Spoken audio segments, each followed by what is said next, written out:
The bus was about to depart when a desperate bark cut through the morning air.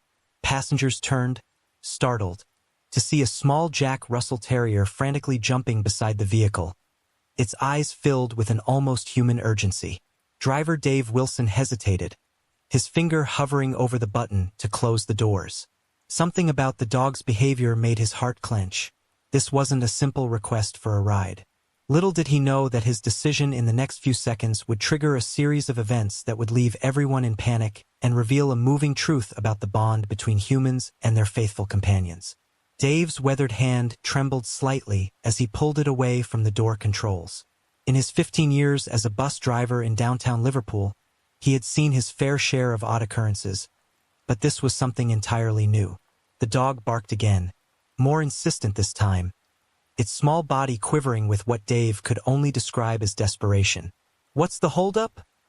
A man in a crisp business suit called from the back, his Scouse accent thick with impatience. Dave ignored him, his eyes fixed on the dog. Its collar jingled with each frantic leap, the tags catching the weak English sunlight filtering through the overcast sky. The terrier ran a few steps away from the bus, then looked back at Dave, clearly wanting him to follow. "I can't leave the bus, little fellow," Dave called out, glancing at his watch. He was already running behind schedule, and his supervisor had been on his case lately about tardiness. But something tugged at him, a feeling he couldn't quite shake. The murmur of confusion among the passengers grew louder. Some craned their necks to see what was happening, while others huffed impatiently, eager to reach their destinations. "What in blazes is going on up there?" an elderly woman in a floral headscarf demanded, her voice cutting through the growing din. Dave took a deep breath, making a decision he knew might cost him his job. "Ladies and gentlemen, I need to check on something. Please bear with me for a moment." Ignoring the chorus of groans and protests, Dave grabbed the first aid kit from under his seat and stepped out of the bus. The dog immediately ran toward him, circling his legs once before darting down the street. As Dave jogged after the terrier, his mind raced. What was he doing? Following a strange dog and abandoning his bus. But something about the animal's behavior spoke of an intelligence and purposefulness he couldn't ignore. The terrier led him about 50 yards down the street to a small alley between a chip shop and a newsagent. There, partially hidden by a stack of cardboard boxes, lay a crumpled figure. "Oh, bloody hell," Dave muttered, his heart rate spiking as he approached. It was an elderly woman, probably in her 70s, lying face down on the cold concrete. Her silver hair was neatly pinned back, contrasting sharply with the vibrant blues and purples of her floral dress. The dog whined softly, nudging the woman's hand with its nose. Dave knelt beside her, gently placing 2 fingers on her neck to check for a pulse. To his relief, he felt a faint but steady beat. "Ma'am," he called, carefully rolling her onto her side. "Can you hear me?" The woman's eyes fluttered open, unfocused and confused. "Biscuit," she murmured weakly. The dog, Biscuit, Dave assumed, let out a soft yip in response, its tail wagging slightly. Dave marveled at the animal's loyalty and quick thinking. Jack Russell Terriers were known for their intelligence and strong bonds with their owners, but this was extraordinary. "It's okay, ma'am," Dave reassured her, though his own heart was pounding. "Help is on the way." He turned to see a small crowd had gathered at the mouth of the alley. "Someone call an ambulance, now." A young woman in a Liverpool FC jersey quickly dialed 999. As Dave watched, he noticed a medical alert bracelet on the elderly woman's wrist. Squinting, he tried to read the engraving. He saw the engraving, Margaret Thompson, diabetes. Suddenly, the pieces clicked into place. Dave had attended a first aid refresher course just last month, where they had covered diabetic emergencies. Could this be what he was dealing with now? "Mrs. Thompson," Dave said clearly, leaning in close. "Are you diabetic? Do you need sugar?" Margaret's eyes seemed to clear slightly at the question. She nodded weakly. Dave turned to the crowd. "Does anyone have any sweets or a sugary drink?" Quickly, as people rummaged through bags and pockets, Dave couldn't help but marvel at Biscuit, who sat vigilantly by Margaret's side. Somehow, this clever little animal had not only recognized that its owner was in trouble but had the presence of mind to seek help. From a bus, of all things. A teenager with bright blue hair pushed forward, holding out a can of Irn-Bru. "Will this do?" Dave nodded gratefully, taking the drink. He popped the tab and gently lifted Margaret's head, helping her take small sips as they waited for the ambulance. The tension in the alley was palpable. Onlookers whispered and pointed, some offering assistance while others simply gawked. Through it all, Biscuit remained steadfast, his eyes never leaving Margaret's face. Dave found himself wondering about the bond between this woman and her dog. How long had they been together? What kind of life did they share that had inspired such loyalty and quick thinking in a moment of crisis? As the wail of sirens grew closer, Dave glanced back toward his abandoned bus. He knew he'd have a lot of explaining to do to his supervisor, and probably a bus full of angry passengers to deal with. But looking at Margaret's frail form and the devoted little dog by her side, he knew he had made the right choice. The paramedics arrived in a flurry of activity, their efficient movements a stark contrast to the tense stillness of the waiting crowd. As they began assessing Margaret, Dave found himself holding Biscuit, who whimpered softly in his arms. "Don't worry, little guy," Dave murmured, scratching behind the dog's ears. "Your mom's in good hands now, thanks to you." As the paramedics prepared to load Margaret into the ambulance, one of them turned to Dave with a grave expression. "It's a good thing you found her when you did," he said. "Another half hour and—" He left the sentence unfinished, but Dave understood the implication. The realization hit him like a punch to the gut. This little dog hadn't just been seeking help. It had quite possibly saved its owner's life. As Margaret was carefully placed on a stretcher, her eyes found Biscuit, and a weak smile crossed her face. "My hero," she whispered, reaching out a trembling hand toward her faithful companion. Dave felt a lump form in his throat as he watched the scene unfold. He'd always considered himself a cat person, but this experience was making him. The depth of the bond between Margaret and Biscuit was undeniable, a testament to the profound connection that could form between humans and animals. As the ambulance doors closed and the vehicle pulled away, its sirens slicing through the morning air, Dave stood in the alley with Biscuit cradled in his arms. The crowd around him slowly dispersed, leaving him alone with the weight of what had just transpired. A mix of exhilaration and deep emotion settled over him. What would happen next? How would this unexpected detour change the lives of everyone involved? And what would become of Biscuit while Margaret was in the hospital? As these questions swirled in Dave's mind, he knew one thing for certain. His view of the world, and of the extraordinary capacities of our four-legged friends, would never be the same again. The wail of the ambulance faded into the distance, leaving an eerie silence in its wake.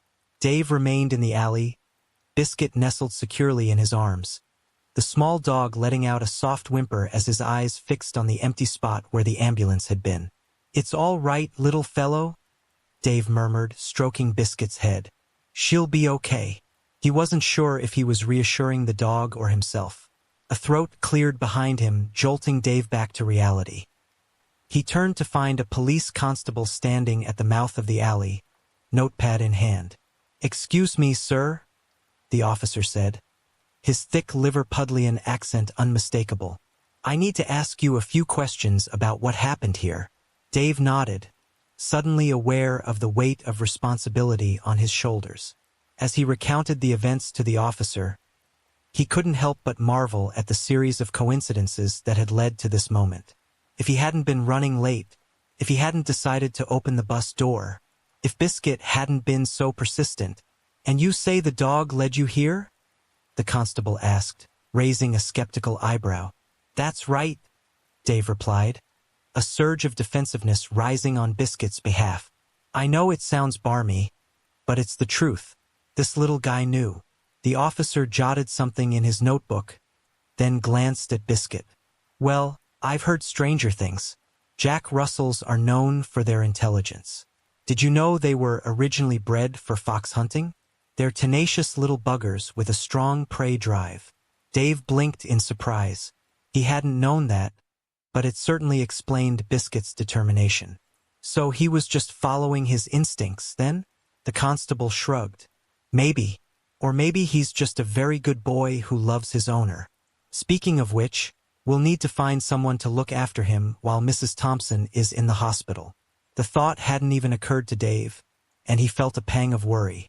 Doesn't she have any family? We're looking into it, the officer replied. In the meantime, we'll have to take him to a shelter. No, Dave interrupted, surprising even himself with the forcefulness in his voice. I mean, I could take him, just until Mrs. Thompson is back on her feet. The words were out of his mouth before he could think them through. Dave, who had never owned a pet in his life, who could barely keep his houseplants alive, was volunteering to care for a dog he'd met less than an hour ago. The constable raised an eyebrow. Are you sure about that, sir? It's a big responsibility. Dave looked down at Biscuit, who gazed back up at him with those soulful brown eyes.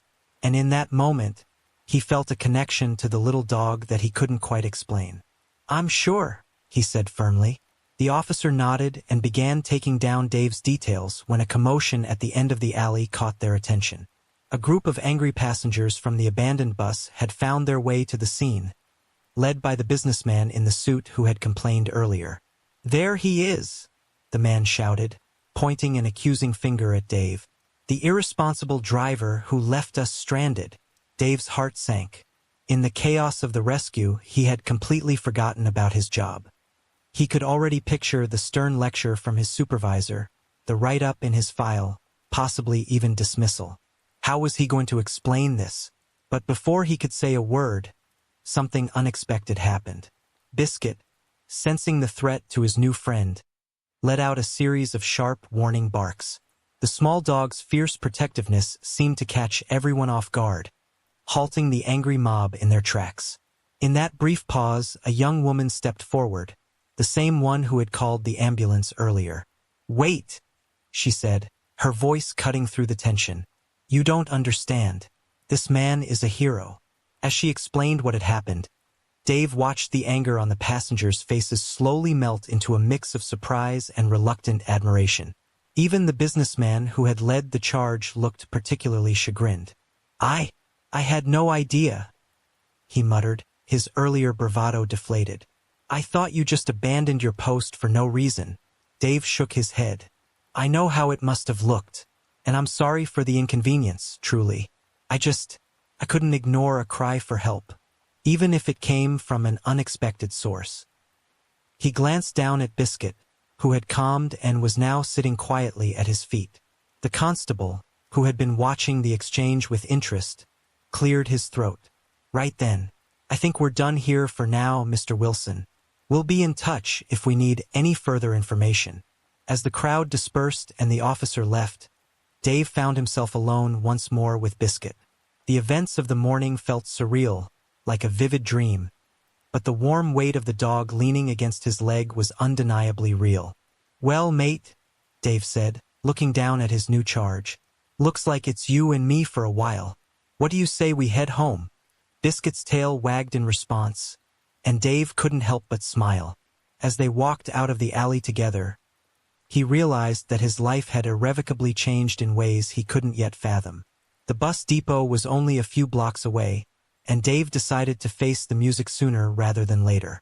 As they approached the imposing brick building, he felt Biscuit tense beside him. It's all right, Dave murmured, more to himself than the dog. We're in this together now. Inside, the depot was a hive of activity.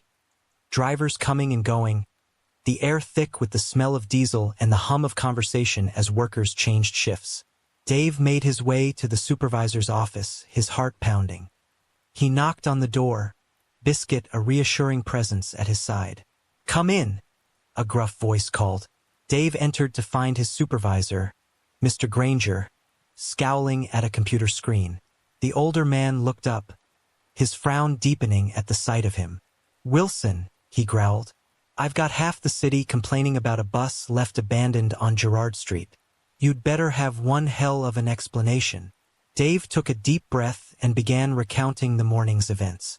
As he spoke, he watched Mr. Granger's expression shift, from anger to disbelief to something approaching wonder. So let me get this straight, Mr. Granger said when Dave had finished.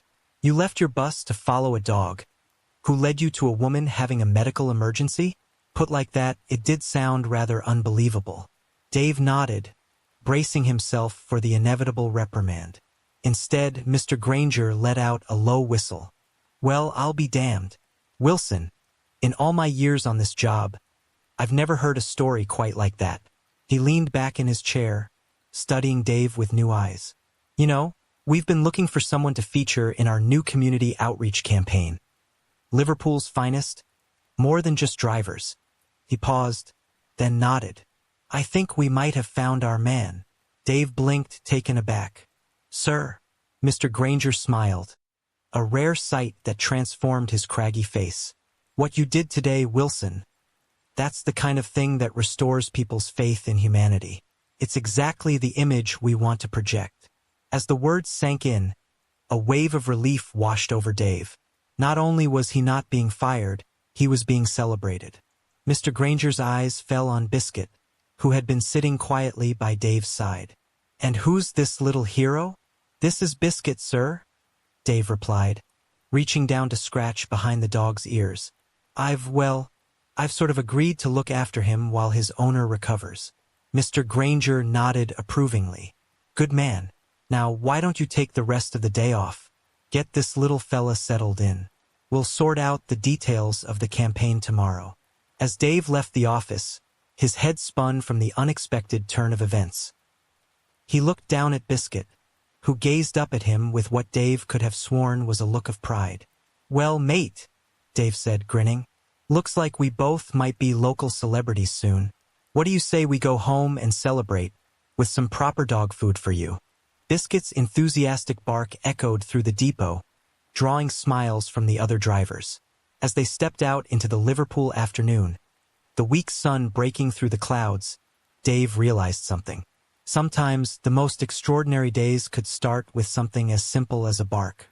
Between caring for Biscuit, visiting Margaret in the hospital, and preparing for the transit company's new campaign, Dave barely had a moment to catch his breath. Yet, despite the chaos, he found himself happier than he had been in years. Biscuit had settled into Dave's small flat with surprising ease, quickly claiming the worn armchair by the window as his favorite spot. The little dog's presence filled a void Dave hadn't even realized was there, bringing life and warmth to the once lonely space. On Friday afternoon, Dave received a call from the hospital. Margaret was recovering well and would be discharged the following day. As he hung up the phone, a mix of emotions washed over him. He was relieved that Margaret was okay, but there was also a twinge of sadness at the thought of saying goodbye to Biscuit. Well, mate, Dave said, turning to the dog who was watching him intently. Looks like you'll be heading home tomorrow. Bet you'll be glad to see your mom. Biscuit's tail wagged at the sound of Dave's voice, but there was something in the dog's eyes that made Dave wonder if he understood more than he let on. The next morning, Dave and Biscuit made their way to the hospital. As they entered Margaret's room, the elderly woman's face lit up with joy. Biscuit, she exclaimed, her voice stronger than Dave had expected. The little dog leapt onto the bed, tail wagging furiously as he covered Margaret's face with enthusiastic licks. Dave watched the reunion with a smile, though he couldn't quite shake the hollow feeling in his chest. Over the past week, he had grown more attached to the little terrier than he cared to admit. As Biscuit settled into Margaret's lap, she turned her attention to Dave. You must be the kind bus driver I've heard so much about, she said, her eyes twinkling. The nurses told me what happened. I can't thank you enough for what you did. Dave felt his cheeks flush. Anyone would have done the same, he mumbled, uncomfortable with the praise. Margaret shook her head. Not anyone would have followed a strange dog off their bus. You're a special one, you are. As they chatted, Dave learned more about Margaret's life. She had been a teacher before retiring, and Biscuit had been her constant companion for the past 8 years. He was a rescue, you know, she said, scratching behind Biscuit's ears. The shelter said he'd been abandoned, poor thing. But he's been nothing but a blessing to me. The mention of the shelter sparked an idea in Dave's mind. Mrs. Thompson, Dave began hesitantly. I was wondering, Would you mind if I came to visit Biscuit sometimes? I've grown quite fond of the little chap. Margaret's face softened. Oh, of course you can visit. In fact, she paused, seeming to consider something. I volunteer at the local animal shelter a few days a week. Why don't you join us? They're always looking for more help, and I have a feeling you'd be a natural. Dave was taken aback by the offer. Him? Volunteering at an animal shelter? A week ago he would have laughed at the idea. But now, looking at Biscuit's expectant face, he found himself nodding. I'd like that, he said, surprising himself with how much he meant it.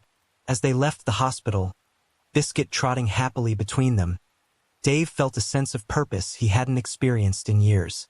Little did he know, this was just the beginning of a series of events that would test his newfound resolve and change his life in ways he could never have imagined. The following week, Dave found himself standing outside the Liverpool Animal Welfare Society, nervousness fluttering in his stomach. Margaret and Biscuit stood beside him, offering silent support. Ready? Margaret asked, a knowing smile on her face. Dave took a deep breath and nodded. As they entered the shelter, a wave of noise crashed over them. Barking, meowing, even the occasional squawk. The air smelled of animals and disinfectant, and for a moment, Dave felt overwhelmed.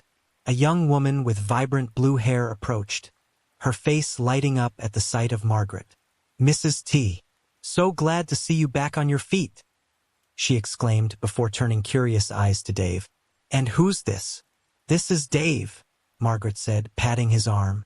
He's the one who helped me during my emergency. He's here to volunteer. The woman's eyes widened in recognition. Oh, you're the bus driver everyone's been talking about. She stuck out her hand. I'm Zoe, the volunteer coordinator. We're thrilled to have you join us. As Zoe led them through the shelter, explaining the various tasks and introducing them to the animals, Dave felt his initial nervousness give way to excitement. There was something deeply satisfying about helping these creatures, each with their own story of hardship and hope. Weeks passed, and Dave fell into a new routine. His mornings were spent driving his usual routes, now with a newfound appreciation for the unexpected turns life could take. His afternoons and weekends were split between visiting Margaret and Biscuit and volunteering at the shelter. Then, one afternoon, his world was turned upside down again. Dave was cleaning out the dog kennels when Zoe burst in, her face pale with worry.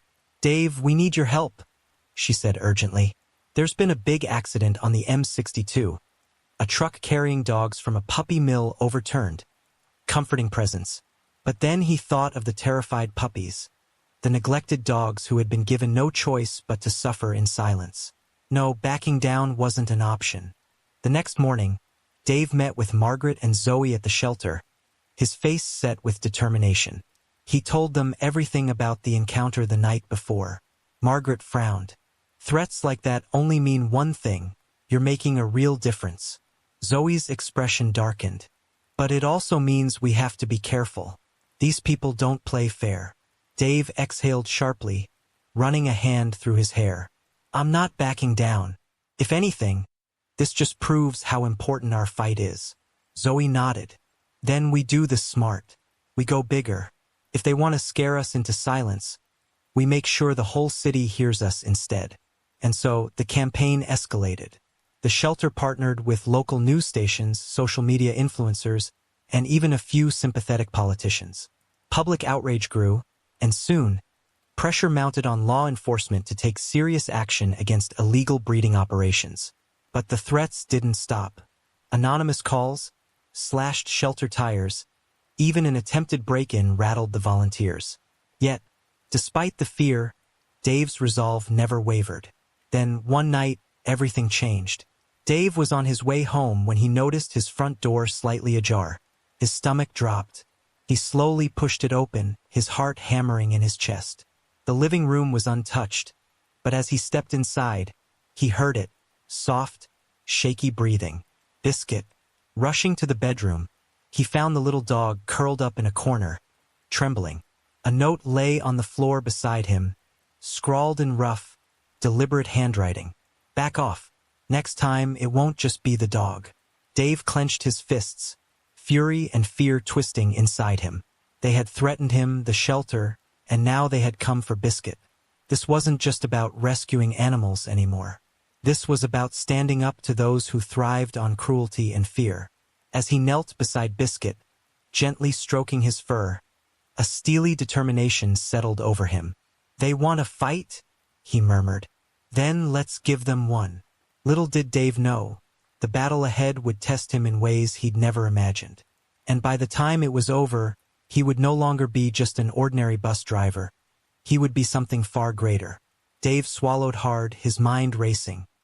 He knew he was in serious danger, but the sight of the terrified puppies caged like commodities reignited his determination. He straightened his back, forcing his voice to stay steady. "And if I refuse?" The man smirked. "Then you and your little dog-loving friends will have much bigger problems." Dave's pulse pounded. He was outnumbered, unarmed, and trapped. But he wasn't going to let these monsters win. He had to think fast. Just then, the sound of barking echoed outside. Loud, insistent, and familiar. Biscuit. Hope flickered in Dave's chest. If Biscuit was here, then Margaret couldn't be far behind. The men glanced toward the door, momentarily distracted. It was the only chance Dave would get.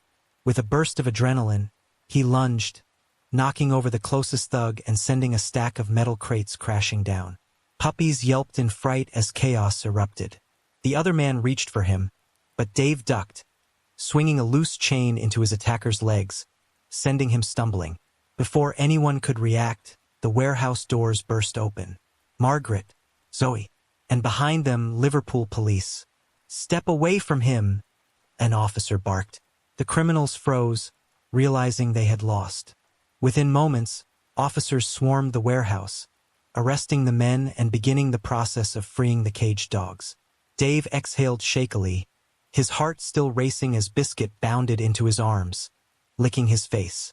"You clever little thing," he murmured, his voice thick with emotion. He looked up at Margaret, who smiled knowingly. "We knew something was wrong when you didn't show up," she said. "Biscuit led us straight here." Relief crashed over Dave as he took in the scene. Rescued dogs, captured criminals, and the people who had stood by him through everything. He had started this journey thinking he was just an ordinary man. But now, standing in the midst of it all, he realized something. He wasn't just a bus driver.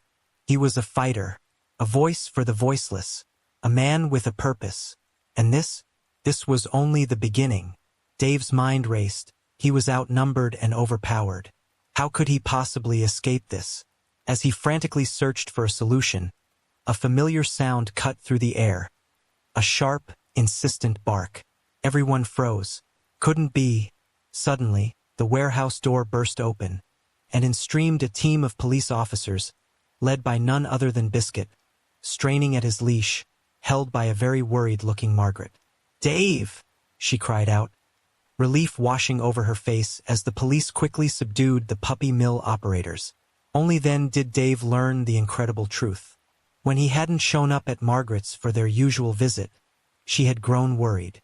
Biscuit, sensing something was amiss, had become agitated, pulling at his leash and barking at the door. "It was just like that morning on the bus," Margaret explained, her eyes shining with unshed tears. "I knew he was trying to tell me something, so I called the police and followed him. Somehow, he led us straight to you." Dave knelt down, wrapping his arms around the little dog who had once again come to his rescue. "You brilliant, wonderful boy," he murmured, his voice choked with emotion. In the days that followed, the story of Biscuit's second heroic act spread like wildfire. The puppy mill bust made national news, with Dave and Biscuit becoming the faces of the anti-puppy mill movement. Donations poured into the Liverpool Animal Welfare Society, allowing them to expand their facilities and rescue efforts. As for Dave, he found himself at a crossroads. The transit company, thrilled with the positive publicity, offered him a promotion to management. But as he stood in the Liverpool Animal Welfare Society, surrounded by the animals he had grown to love, he knew his path lay elsewhere. "I'm sorry," he told his bewildered supervisor, "but I think I've found my true calling." And so, David Wilson, once an ordinary bus driver, became the full-time outreach coordinator for the Liverpool Animal Welfare Society. His days were now filled with rescue operations, educational programs, and yes, the occasional media appearance with his four-legged partner, Biscuit. 1 year to the day, after that fateful morning, when a desperate bark changed his life, Dave stood before a crowd at the grand opening of the city's new state-of-the-art animal shelter. Margaret sat in the front row, Biscuit on her lap, both beaming with pride.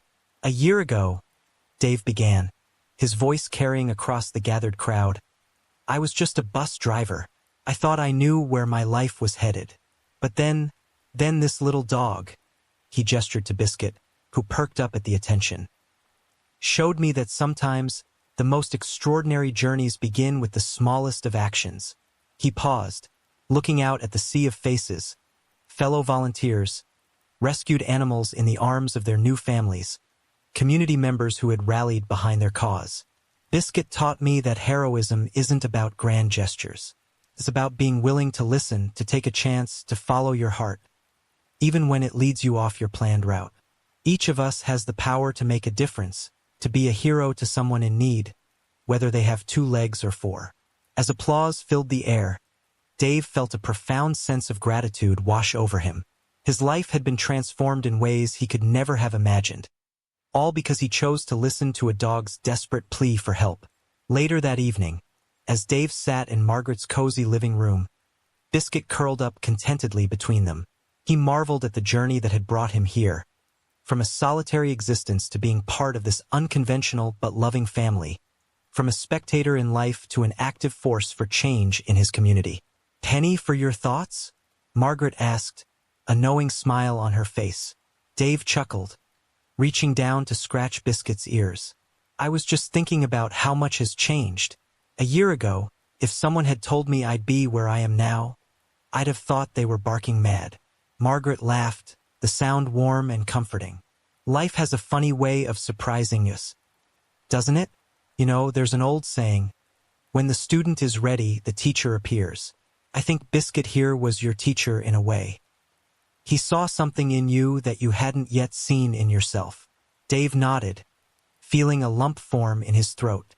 "I owe him so much. Both of you, really." "Oh, pish-posh," Margaret said, waving her hand dismissively. "We all helped each other. That's what family does." Family. The word resonated in Dave's heart. Yes, that's what they had become. An unlikely, wonderful family, brought together by extraordinary circumstances. As the evening wore on, Margaret regaled him with stories of her teaching days, her voice filled with warmth and nostalgia. Dave felt a sense of peace settle over him. He thought back to that morning on the bus, the split-second decision that had changed everything.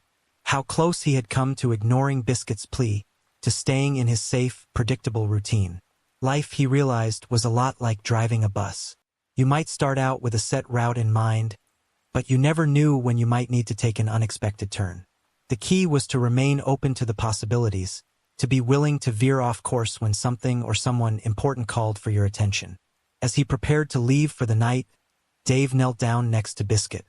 The little dog looked up at him, brown eyes wise and loving. "Thank you," Dave whispered, ruffling the soft fur. "For everything." Biscuit's tail wagged, and for a moment, Dave could have sworn he saw a glimmer of understanding in those expressive eyes. A silent acknowledgement passed between them, 2 unlikely heroes who had found, in each other, the courage to make a difference. As Dave stepped out into the cool Liverpool night, he felt a surge of excitement for what the future might hold. There would be challenges ahead, no doubt. More animals to save, more battles to fight. But with Biscuit by his side, and the support of his newfound family and community, Dave knew he was ready to face whatever came his way. After all, sometimes the most extraordinary journeys begin with a simple act of kindness and the bark of a brave little dog. If you enjoyed this story, subscribe and check out our next furry tale on screen now.